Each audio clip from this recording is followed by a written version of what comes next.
On the eve of his 100th day in office, here you see President Biden addressing a joint session of Congress in a socially distanced House chamber, laying out his ambitious plan, proclaiming America is ready for a takeoff. And joining us with his reaction is the junior senator from Kansas, Republican Roger Marshall. Senator Marshall, thank you for being with us today. So I'll start off with a broad question. You can answer it how you like. What were your big takeaways from last night's speech from President Biden? Well, you know, it's no fun being in the minority, right? And it was a very somber night. Being socially distanced with masks on, it just felt really, really different. But I'm always sitting there reaching out, what can we agree upon? And I think that President Biden and I agree on this big picture of America, that we want a stronger economy.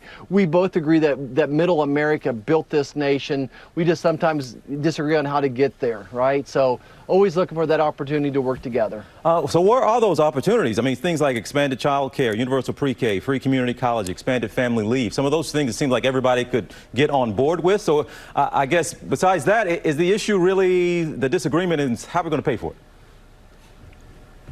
Well, I think just the issue of how much money we're going to borrow from our grandchildren, right? So we're up to $6 trillion.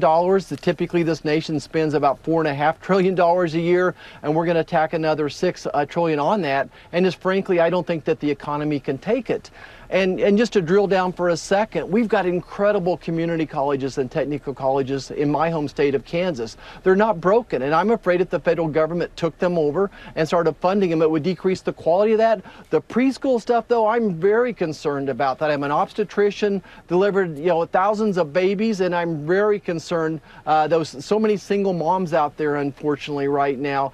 And so we do need to keep reaching out there, helping those young moms, helping with child care. That is a huge issue. And again, how do we pay for it and who controls it, right? Yeah, a lot of questions. And we heard from President Biden last night addressing the gridlock that he faces on Capitol Hill. And he spoke specifically about the infrastructure negotiations. Let's take a listen.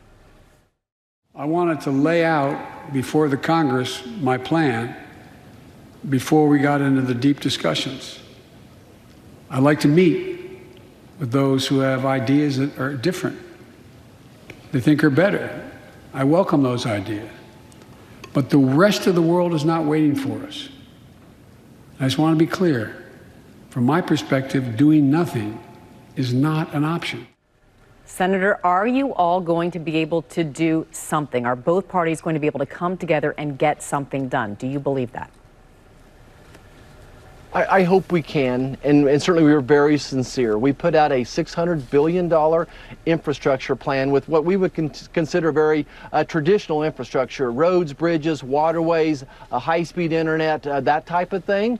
And I think we could get to somewhere positive on that situation. So we'll be in there fighting, working together. Well, one other thing I want to ask about your state. How are you all doing with the so-called now vaccine hesitancy? We've seen declines now in folks who are out there trying to get the vaccine. You joined some fellow Republicans who are also physicians with medical backgrounds and trying to encourage people to go out there and get that vaccine. So what's behind it? Why are people hesitant? And I hate to even bring up party, but yes, the polls do show a greater percentage of Republicans don't necessarily want the vaccine. What's going on there? Well, I am afraid we hit a wall, and we actually hit a wall in Kansas 2 or 3 weeks ago. We saw this coming down the pipe, and we tried to dive into this scientifically and see why and who are these people. I think that there's a large number of folks that have a libertarian streak down their back, and they happen to be mostly Republicans, but I think that this is their libertarian tendencies, and frankly, they just don't trust the government right now. They feel like they've been talked down to, and just frankly not taken serious right now. And really, my encouragement for everybody is that if you want to live as free as you did before, to go ahead and take the vaccine so we can all get back to our usual lives. And by the way, we're not going to have a vaccine probably for our children until later this fall.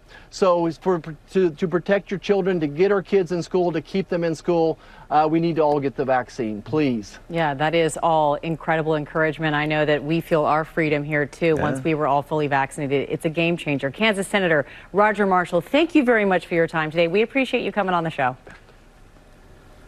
You bet. Thanks. God bless.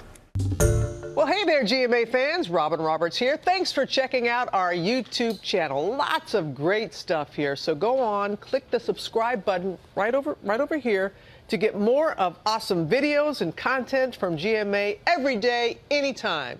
We thank you for watching, and we'll see you in the morning on GMA.